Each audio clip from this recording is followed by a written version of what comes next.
তাহলে এবার আওয়াজ করে বলেন, আল্লাহর রাগ বেশি নাকি দয়া বেশি?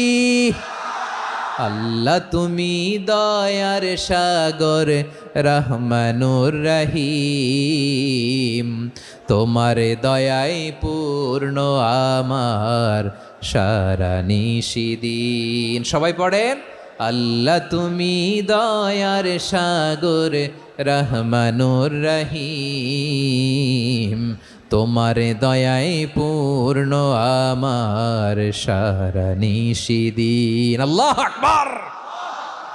আল্লাহ বলেন, রাহমাতি ওয়াসিআত কুল্লা শাই, গোটা বিশ্বের সব জায়গায় আমি আল্লাহর রহমত বিস্তৃত, এমন কোন জায়গা নাই যেখানে আমি আল্লাহর রহমত নাই। ঠিক কিনা বলেন? এমন কোন জায়গা নাই আমি আল্লাহর রহমত নাই। আমি আল্লাহর রহমত ছাড়া গাছের একটা পাতা নড়ে না। আমি আল্লাহর দয়া রহমত ছাড়া গাছের একটা পাতা পড়ে না। আমি আল্লাহর দয়া